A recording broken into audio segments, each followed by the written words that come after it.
Well, we have what I'll call a full room at this point, and we'll start with some introductions. So, Tim, if you want to go first and introduce yourself and how you became to partner with this relationship with Edge Sports. Sure. My name is Tim Chartier. I'm a professor at Davidson College, just outside Charlotte, North Carolina. My main area of research is sports analytics. I met Frank at MathFest a few years ago. So I guess it was 2 years ago through Art Benjamin. And we met and had lunch. And from there, we've continued to, I did some work with him. And then we've continued to just stay in contact, which is one of the highlights of my sports analytics work. And I'm also the chair of the Congress for the MAA. So I'm on the board of directors. Great. Thanks, Tim. And Frank, I'll allow you to introduce yourself. And then if you just want to take it away from there. Thank you. Sure. Thanks, Jen. It's great to be here. Really happy to present in this format. I know it's a different year, but looks like we got lots of folks that will be interested in the presentation. Real honor to work with Tim on this. As Tim mentioned, I met him at MAA a couple of years back when we were actually running a backgammon tournament with Art Benjamin. So it was really fun to participate then, and it's going to be fun to participate today. So I am a co-founder of Edge Sports. We're based in Louisville, Kentucky. I'm actually in San Diego, California these days, but we have kind of a distributed team of data scientists and folks of various different disciplines. And we look at a lot of different problems and applications in sports. And if we go to the next slide, I'll give you a little bit of an overview. So we were founded in 2013. We continue to consult with a number of NFL teams. So they license our tools, and I'm going to talk about those a little bit. And we consult with them primarily on in-game decision-making, which is going to be a big theme of what we're going to talk about today. So we've worked with 2 of the last 4 Super Bowl champions, and it's been really exciting to see kind of a revolution in the way decisions are made in the NFL. We also do some consulting in the sports gaming industry. Some of you may be familiar with Football Outsiders. We own Football Outsiders. They are one of the real pioneers of football analytics and have been around for a long time. We also, as part of the Edge family, is the Massey ratings, which used to be part of the Bowl Championship Series. So Ken Massey is a math professor in Tennessee who puts together some really unique power rating systems. And then we also own a property called Edge Varsity, which is an application for coaches in high schools to actually use our technology on the field while the game is going on. One thing that Frank and I wanted to talk about before we launched into what Edge Sports does on the cutting edge and professionally is just the facets of sports analytics, which is really data analytics, that when you prepare in sports analytics, you're preparing in data analytics. And the most important thing for you is that you can get in the game. And so we wanted to show you several parts of sports analytics, and then I'll give you quick examples on several of them where I have students working with me and the work that students have done. One of the big parts is the next-gen player tracking, and that is spatial tracking in the NFL. That's also in the NBA and in soccer, where it differs in sports, but in the NBA, there are cameras in the top of the arena that look down, and you get XY coordinates for the players for every 24th of a second. With that, you can actually get the shot charts that we see now, and they've actually gotten shot chart data that you can download all the way back into the 90s. So sometimes you hear people say that we're shooting from a lot farther out, and you can actually quantify that. You can see that the Bulls in 1997-98 in the playoffs, when you're beyond 3 feet beyond the three-point line, they shot only 12 of those shots. They didn't make any of them. But in the 27-2018, the Warriors made 22 of 52. So it's a very different game. In terms of athlete performance, there's a lot of different ways you can look at that. One of them is just injury prevention. We worked with a company that had impact data in football, and we found that players were actually impacting the top of their heads. And we then went to the video, and we found that it was at the late in the game where the players were getting fatigued, which is something that you can actually coach. Then there's matchup and lineup strategy. There are several examples of this, but one that we do with our college coaches is that we actually enable them to look at different matchups so that they can then, like when a player graduates, figure out what they're going to miss. That's probably the easiest one to say quickly. In-game coaching decisions, I'll give a very quick example of that, and then Frank will have many more. Many of his are connected to the game-winning chance. One in-game coaching decisions was that our coach of the men's basketball team made a decision during halftime that only 2 players could shoot before 10 seconds or in the first 10 seconds of the shot clock. Later in the season, some of the assistant coaches asked our sports analytics team to analyze that. So we pulled up our shot chart. We had that data, and we found that he was entirely correct. When you looked at all but those 2 players, only 1 shot had been made.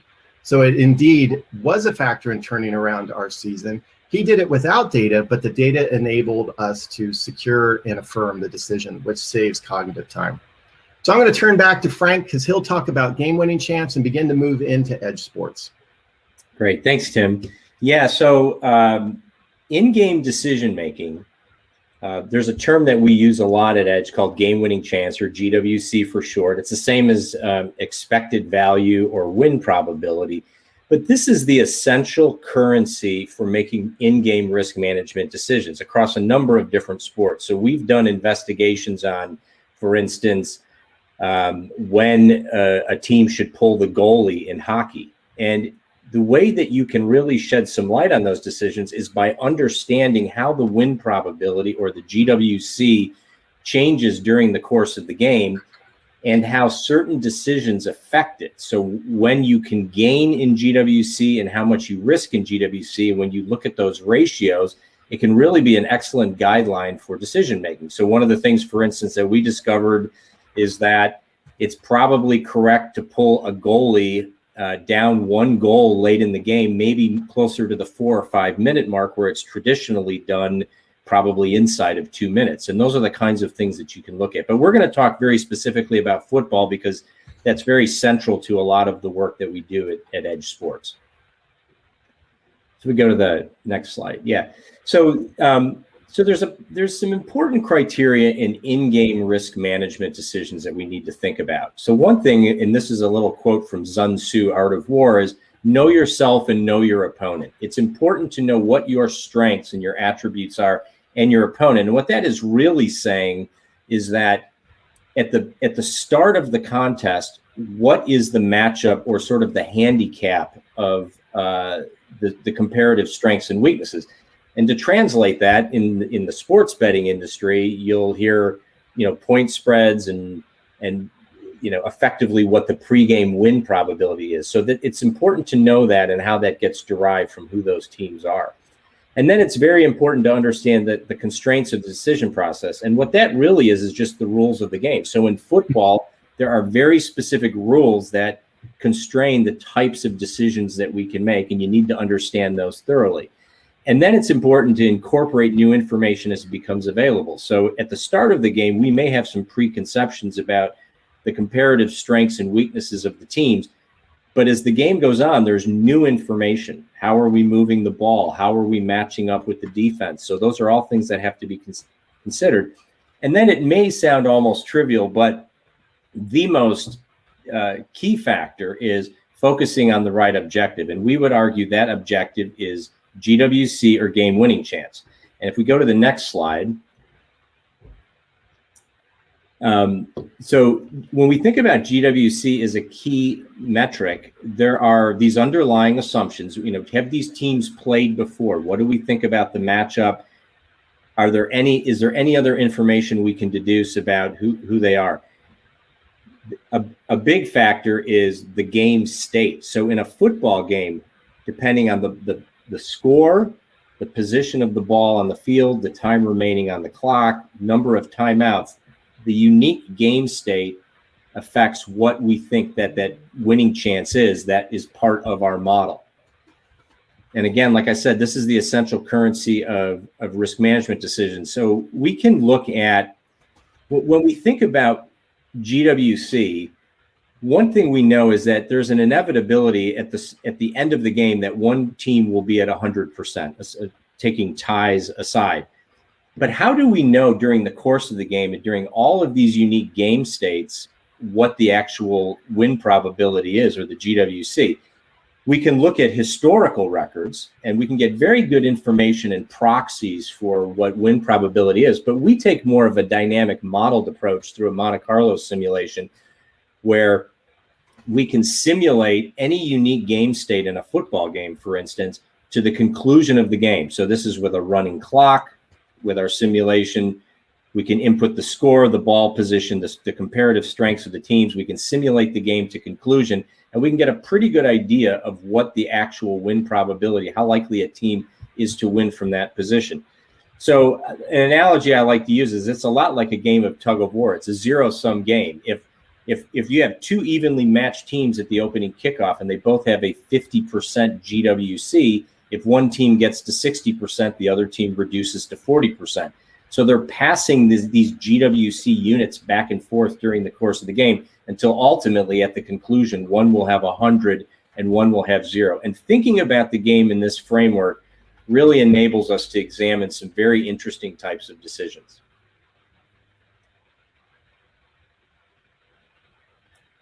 So here's an example. This is from a couple of Super Bowls ago, and this was one of our clients, the Kansas City Chiefs. And what this shows is every play increment of the game from start to finish of how the win probability changed on each snap of the ball.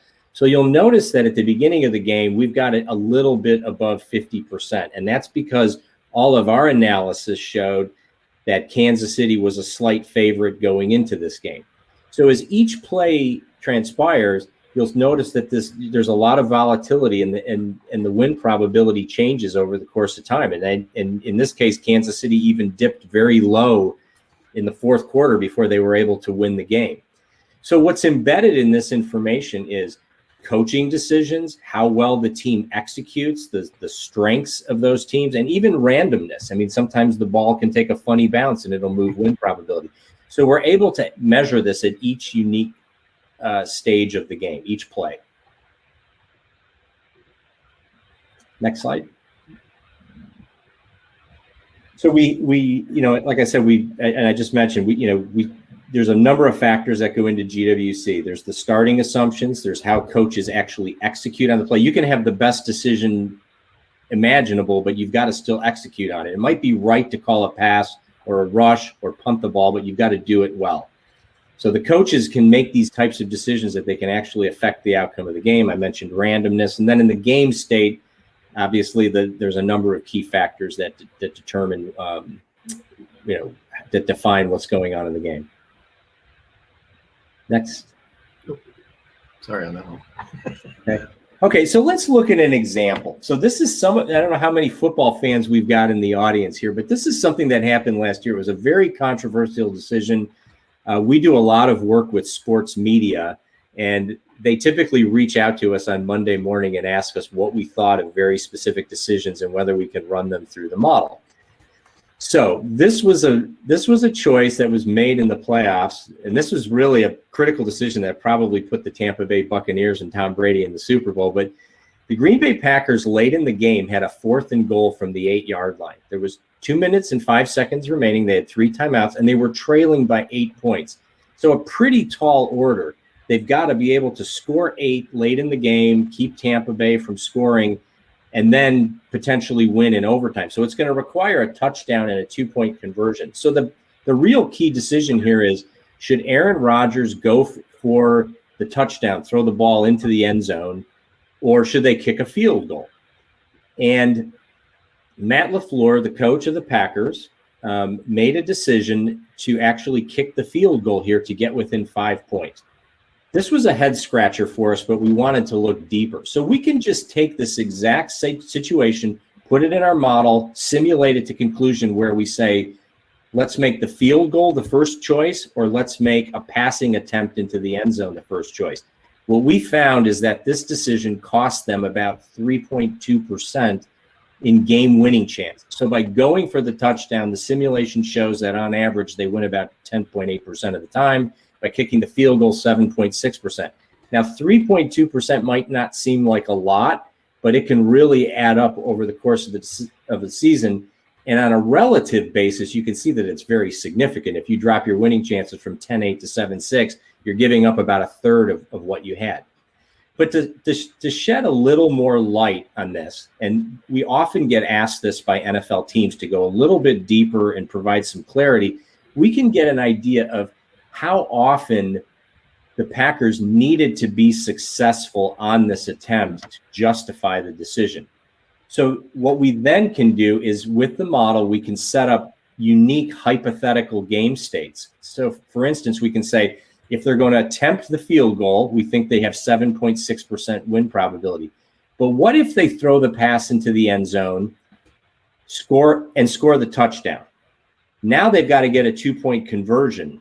So if they score the touchdown prior to the 2-point conversion, their win probability, and we can simulate this out, jumps up to 25.3%. So you can see that this is a leveraged decision, and they can get a very significant gain if they're successful.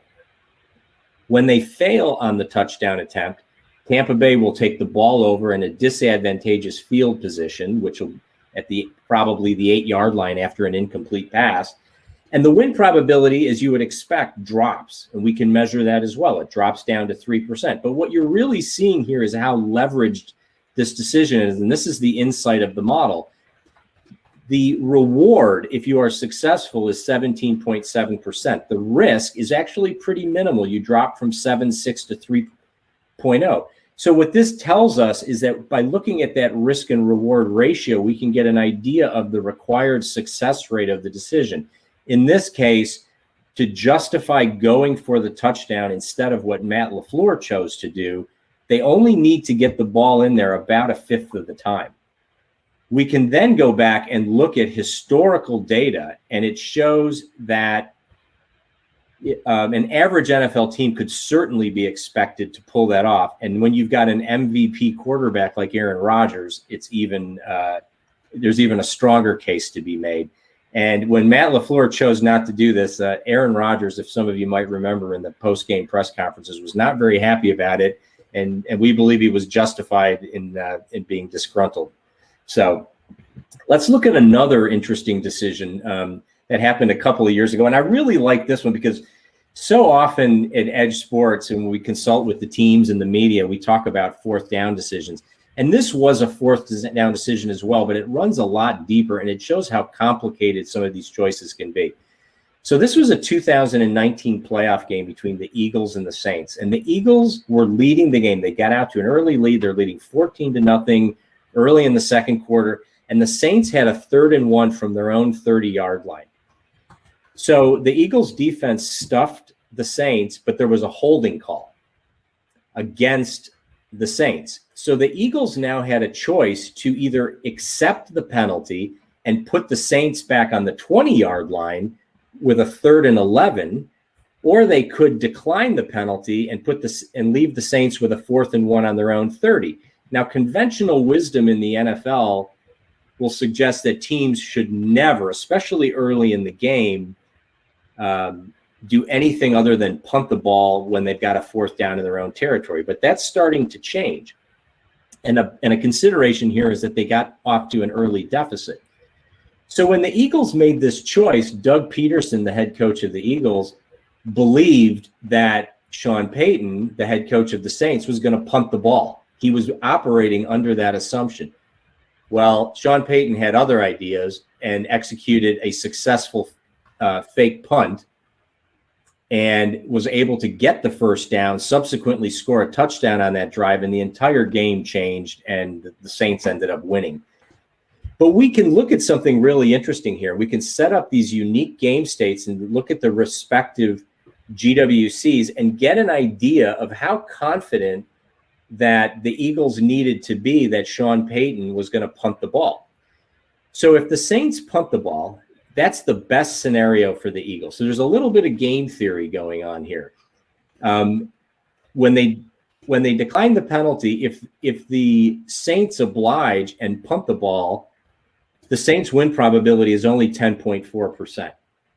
If the Saints go for it on 4th and 1, which our model would strongly recommend in this situation, even though it's a little bit unconventional, they would go to 12.7%. And by the way, that's not based on the assumption that they're going to succeed on the 4th and 1. That is assuming the possible distributions of outcome at the time the ball is snapped.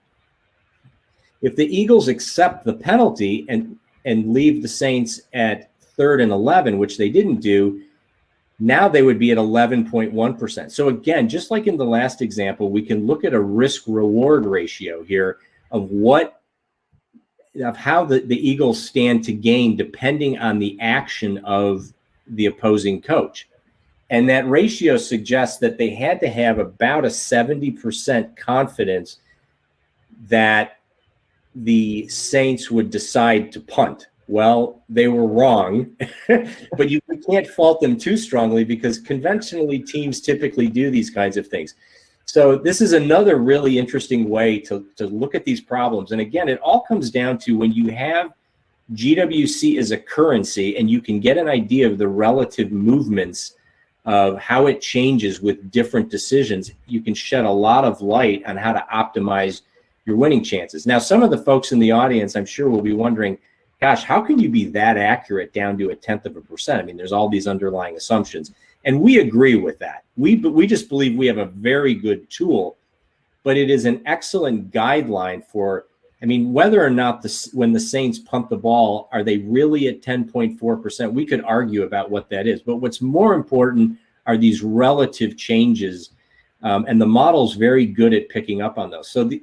So sometimes we can look at decisions and we can put in any underlying assumption and we will still realize that an aggressive action was warranted, even if we used all of the possible counter arguments. So sometimes when we suggest to a team that, or to the media, that someone should have gone for it on 4th and short in their own territory, we'll get responses such as, well, our offense wasn't moving the ball very well that day, or our quarterback was having a bad day, or the opposing defense was really tough that day. Well, we can use those assumptions. We can adjust those in our original settings in the simulation and do stress tests using that information to see how much it actually affects the decision. So that's what makes this kind of a tool so powerful. Let's see, let's go to the next slide. So, one of the great coaching legends, and it almost sounds sacrilegious to say this, but Bill Belichick, has always been considered one of the leaders in analytics, and he is a very good coach. Nobody could argue with his record of Super Bowls. But even Bill Belichick is not immune from errors in this kinds of decisions. So we scrutinize and rank all of the coaches every year. We look at all of their decisions. We run them through the model and get an idea of how much they leave on the table. And this was a report that we did this past year on just one game with Bill Belichick. And you can see in aggregate in this particular game, he gave up something like 6-7%. And if that doesn't sound like a lot, just consider that, we're going to be going to a 17-game season this year. If you give up 6% in expected wins or GWC in aggregate in a game over the course of the season, that'll amount to giving up about a game, which is the difference between making the playoffs or not as a 9-7 team or a 10-6 team. So these things really add up. They're really important. They're really impactful. And it's great to be able to objectively measure these types of decisions. And we're really seeing an amazing adoption in the NFL now where almost every team has an analytics staff, and they're really starting to adopt and recognizing that a good understanding of math, a good criteria for your risk management decisions is impactful. And it's been evidenced by some of the best analytics staffs and how well they are now doing in the NFL. So there's another application that we have and that we're really excited about. It's called Edge Varsity. So it's taking our technology from what we have built for NFL teams and making it accessible to high schools. So the beauty of the high school game, with the exception, I think, of Texas, you can actually use the model live during the game, which you're prohibited from doing, by the way, in the NFL. So the beauty of this is that a coach or a team analyst on the sidelines on an iPad can put in the situation and communicate with the coach live about what they should do. Should they go for it? Should they not go for it? And how much it impacts win probability. And if you look at that bottom bar chart, what that is that's a 4th down forecast. And this is something that the clients actually asked for and they put to use. which is on a first down in advance, the coach can get an idea of how far they would have to advance the ball to justify going for it on a fourth down decision. So when they know that in advance, it can dictate their decision making earlier in the set of downs. And that's a really good insight to have. So basically, the user can put the score in, the ball position, and they can simulate the outcome of the game and get an idea of how far they need to advance the ball and still be able to be justified for not punting if they can't succeed in a first down right away. So, yeah, I think we've covered a lot in a short period of time, but would love to entertain any questions. And it doesn't have to be specifically about in-game decision-making. Happy to talk about that if you've got any questions on the examples you saw, but also the things that Tim mentioned, just about this really broad space of sports analytics. And I before we get there, I would just like to add, because I've given some talks to some college sports analytics groups, and I think it's so exciting now that math students, there's so many opportunities that are blossoming in the world of sports analytics as a career path. And it's just great. I mean, some of the analysts that we deal with the teams, they've come from all kinds of different backgrounds, and it's become a really interesting career choice. Great. Frank, we have a question from Art Benjamin, who you know well. Yes. Hey, Art. Can you see the chat, Frank? I can see the chat, yes. Okay, I'll let you. So Art's asking how we derive the GWC numbers. So these are model-based numbers. There's obviously a lot of historical data that we can look at for very common scenarios, but we actually take a more dynamic approach. We use a customized simulation to determine what we think is the most likely GWC. Again, as I mentioned earlier in the presentation, that is a function of the matchup, the comparative strengths of those teams, and most importantly, the game state. You change the score a little bit, you change the ball position, the clock, timeouts, yards to first down, that can all affect GWC. So that is how we derive that, and that's how we are able to look at these types of decisions. Great. And then Erica Sweet asked, you said you rank coaches every year. Are there any NFL coaches who really stand out for great in-game decision-making? And Frank, can you also talk about the way that you've helped with hiring coaches? Could you talk about that too? Yeah, so we have been asked to consult with hiring coaching candidates based on their prior performances, so we can grade them on what we refer to as their error rate. So anytime we see them make a suboptimal decision, or what the model thinks is a suboptimal decision, we can take that in aggregate and get an idea of how much a coach gives up during the course of a season. So yes, there are some standout coaches. There really is starting to be a separation of the haves and the have-nots in the NFL. I would say the one that jumps out to me the most is Harbaugh at Baltimore. They have an analytics staff that is top-notch, but the real distinction is you can have the best analytics staff in the world, you can have the best information, but you've got to be willing to deploy it, because these risk management decisions can be unpopular. The downside sometimes cannot look so good, and there's a bit of risk aversion that can affect these decisions, but it's important that you've got to really follow the math and buy into it. And I would say that they are probably the best example. We've seen some other, coaches. I mean, I gave an example of Matt LaFleur and the poor choice he made in the playoff game, but he actually had a very good season. He was one of our highest ranked coaches last year over the entire course of the season. Lawton asked, do you have any advice for graduate data science students looking for jobs in sports analytics and statistics? Yeah, I mean, and by the way, I wanted to mention that Daniel Stern, who is the head analyst for the Baltimore Ravens, was going to be joining us today and wasn't able to because they're in camp. But I'd be happy to take some questions and give them to him, and I think he would provide an email response to some of the questions to give his perspective and courses that he took and what his job path was. He'd be happy to do that. I know, Tim, you may have some feel on this one from your CAT Stats group and some of the students that have come through there, what you might want to share. One of the biggest piece of advice if you want to work in sports is there's working with the professional teams, but then working in companies like Edge Sports and others that work in sports as well. The other thing to keep in mind, a vice president of the NBA often will note just work in a really good data job, because that expertise can then serve as a foundation to move into a team. And that's his advice as well, that if you don't initially work in sports, it doesn't mean that you're not moving in the direction of a goal that you have. So not sure that exactly answers your question, but I hope it does, because it's advice that you hear many, many different times. Yeah, there's certainly a lot of different paths that you can take. And, I would think most of the analysts in the NFL do have computer science and math backgrounds and some modeling backgrounds. But I think that there's probably a lot of different perspectives that can be brought to that.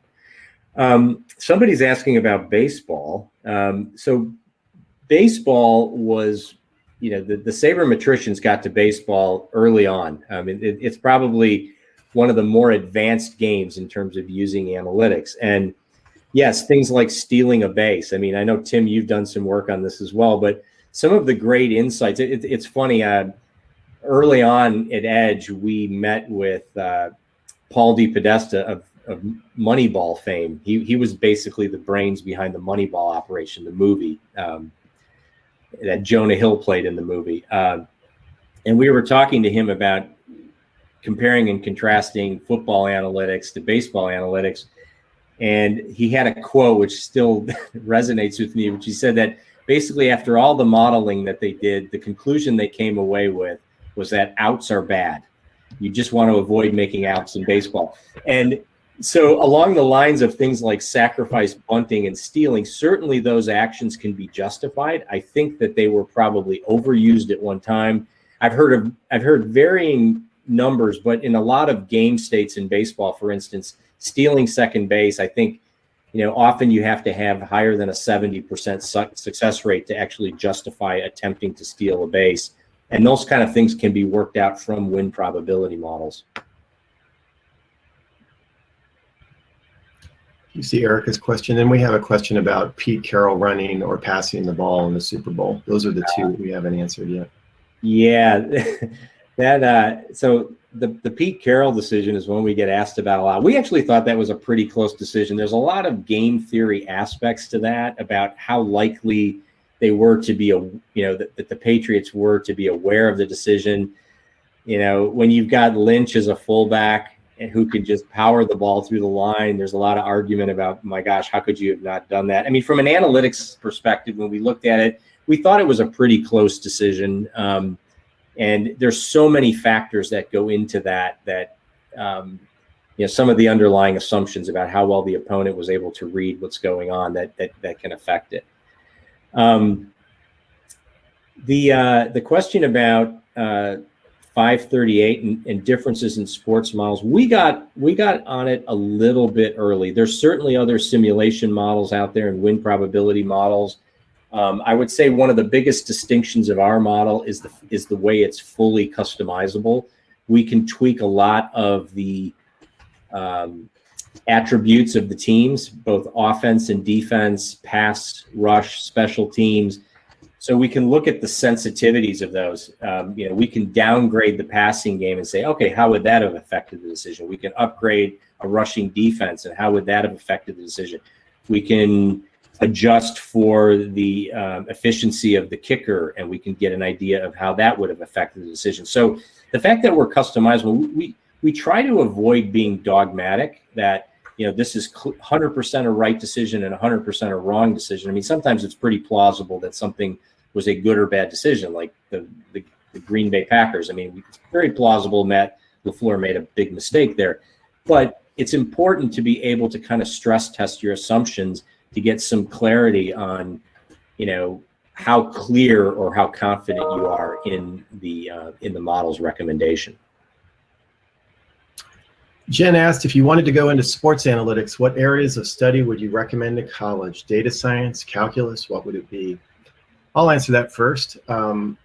there are a lot of different directions you can go. I have a sports analytics group that began with 3 students, and we're now approaching 100, which is unbelievable. And the various students play various roles. Economics with their statistics training and regression is an incredibly powerful tool for a lot of projects. We have computer science students who scrape data and help us build data sets that are our own asset, if you will, because we have data other people don't have. And then, of course, there's mathematics, where you want to be able to, like the question about calculus, when I mentioned earlier that you have the spatial data, there's the whole question of the velocities acceleration, and then the derivative acceleration is jerk. What is that effect on the biomechanics that someone has? So there are engineers who are studying that. So a lot of it is very applicable, and a lot of it is just asking the question, what interests you? And math is very much a foundation for a lot of it. I hope that helps. Someone's asking about, Jim, about improving the model. So we do take a pretty humble approach. Every year, we're constantly upgrading and calibrating our model. Obviously, there's a lot of historical data that data points that we can look at and use as benchmarks. But, in a football game, there's an astronomical number of combinations of game state. So we have to be keenly aware of any rule changes. We have to be aware of things like some skill differences or biases in behavior, because as the NFL gets smarter, as coaches become better at making fourth down decisions, that has to be incorporated into our simulation. So our model mimics common behaviors. Our distributions are built around common outcomes of plays. So if there's any shift in the way teams are behaving, increasing their pass offenses, hurry up offenses, all of those things have to continually be adjusted to make sure that we're keeping up with the current state of the game. We have time for about one more question, and it looks like it's mine to you, Frank. And in the high school model, how do you input that not all teams are the same? You showed 2 teams in there, and how does a high school even put in the abilities of the teams? I'm not stating that quite right, but you'll know what I'm asking. Yeah, so that's a great question. And in the NFL game, we have a lot of really good objective data. There's amazing resources out there. Every play, every decision that was made. In high school, we don't know quite so much about these teams. So we really want to put it back on the head coach, because they know their team, they know their opponent. And we want to give them the ability to do those adjustments. Now, in the high school game, you get a lot of variance in skill levels. So, for instance, there's teams that just don't even punt the ball because they don't have a very good punter. They don't even attempt a field goal. But we give the coach the ability to sort of set their strengths and weaknesses and their opposing strengths and weaknesses, and then they can adjust those. They can change those settings to see how it affects a decision. But we put it to the team.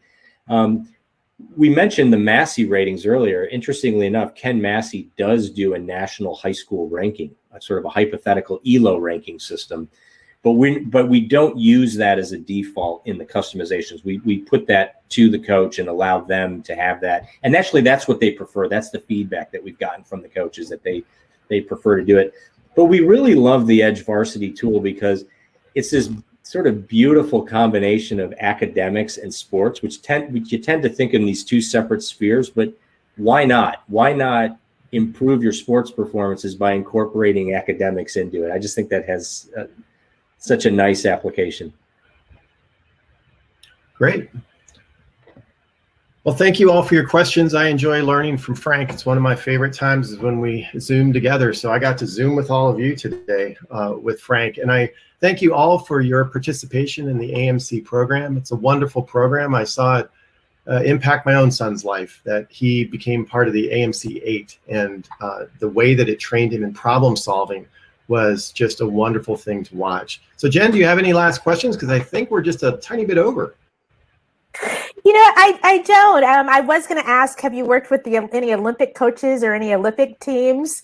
But maybe we could save that one for another session because this is so interesting and it's fascinating. As you guys know, I do a lot of work with the K-12 group, and just lifting up opportunities is what it's all about. Growing up, I knew of doctor, lawyer, teacher. Now I can add doctor, lawyer, teacher, sports analytics, computer scientist, engineer, so many facets in which math can impact our world. So thank you. I really appreciate your time, Frank and Tim. And if others have questions, like Frank said, feel free to send us over questions that you might want to ask Daniel about what he's doing in his profession and in his career.